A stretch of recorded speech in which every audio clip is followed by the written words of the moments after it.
अस्सलाम वालेकुम वरहमतुल्लाहि वबरकातुह। दोस्तों, आप सब कैसे हैं? मैं उम्मीद करता हूं कि आप सब खैर व आफियत से होंगे। अल्लाह ताला आप सबको ऐसे ही खुश रखे। दोस्तों, आज मैं बहुत आसान तरीके पर कुरान पाक पढ़ना कैसे सीखें, उसके लिए जो अरबी जबान के अंदर हुर्फ तहज्जी है, अल्फाबेट्स है, उसका जो है अलिफ से लेकर या तक बिल्कुल आसान तरीके पर यानी समझाकर इंग्लिश में भी मैं उसको बिल्कुल जो है लिख दिया हूं और उसको पढ़ा रहा हूं, आपको समझाकर पढ़ा रहा हूं।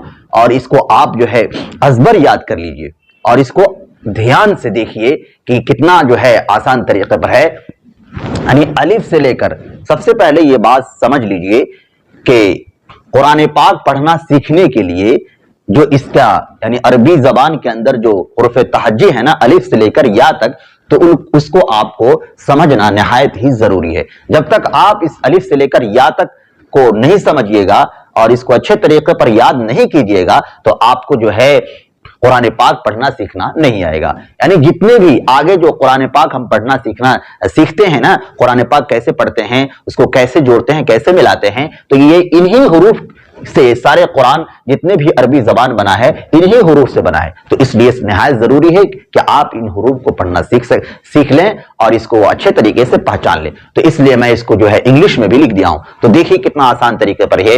यहां से देखिए अलिफ, इसका नाम है अलिफ और इसको मैं यहां पर लिख दिया हूं अलिफ। बिल्कुल इसी तरीके पर इंग्लिश में देखिए ALIF अलिफ। यह है बा, यहां पर है बा, इंग्लिश में बे, BA बा। ये ता, TAA ता। ये सा, SAA सा। जीम, ये JEEM जीम, यानी डबल ई आ गया तो इसको खींच के पढ़ना है। अगर इसको खींचना नहीं रहता तो एक ही ई दिया जाता, लेकिन डबल दे दिया गया तो इसका मतलब क्या है कि इसको खींचना है। यहां पर देखिए मद के साथ लिखा हुआ है ना, यानी मद यानी खींचना है, नीचे खींचना है। जीम, ये या हुर्फ मद्दा है, इसलिए इसको डबल ई लिखा गया है, जीम। ये हा, ये H डबल ए रखा, यानी इसको भी खींच कर पढ़ना है, थोड़ा सा खींचना है। और यहां पर नुक्ता बिंदु क्यों दिया गया है? इसलिए कि ये हा जो है, ये हा और ये हा, ये छोटी हा और ये बड़ी हा में फर्क करने के लिए, यानी बड़ी हा जो है हलक से निकलता है और छोटी हा, ये छोटी हा नॉर्मली, यानी इसमें कुछ करने की जरूरत नहीं, आप हा इसे बोल देंगे। और हा यहां से नट्टी से निकालेंगे, इसलिए इसको फर्क करने के लिए यहां पर जो है बिंदु दे दिया गया है। यहां ये खा, ये खा, इसका नाम है खा, KHAA खा। ये है दाल, इसको भी खींच कर पढ़ेंगे। जितने भी है अलिफ देने का मतलब क्या है, यानी खा, डबल KHAA खा। डबल ए देने का क्या मतलब है कि थोड़ा खींचना है। अगर डबल ए नहीं दिया था तो खींचना नहीं होता, इसलिए डबल ए दिया गया है, यानी इसको थोड़ा खींचना है। खा, यह है दाल, ये जाल, जाल ZHAAL जाल, यह जाल, जाल।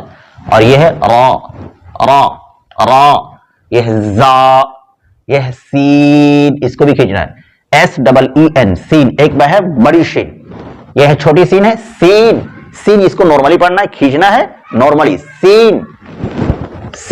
और यह है शीन, यानी इसको सीधी से निकालना है। इसमें 3 नुक्ते हैं, ये बड़ी शीन बोला जाता है। और यहां देखिए SHEEN, यहां पर क्या था, SEEN, यहां पर H नहीं है और यहां पर H दिया गया है। इस चीज को समझाने के, इसमें फर्क पैदा करने के लिए कि ये जो है सीधी से निकला, यानी से फर्क शीन पढ़ाएगा और ये क्या पढ़ाएगा, सीन नॉर्मली, शीन। और यह है साद, यह वाद, SAAD साद। और यह है वाद, ZAAD वाद। यह है तो, देखिए यहां पर भी नुक्ता दिया गया है। इस ता में और इस ता में थोड़ा सा फर्क क्या है कि ये मोटा पढ़ाएगा, गाढ़ा है तो, और ये नुक्ता वाला नॉर्मली ता, बस आसान है बिल्कुल तो। और यह है वो, यानी थोड़ा सा गाढ़ा होगा, इसलिए यहां पर JDUA लिखा गया है।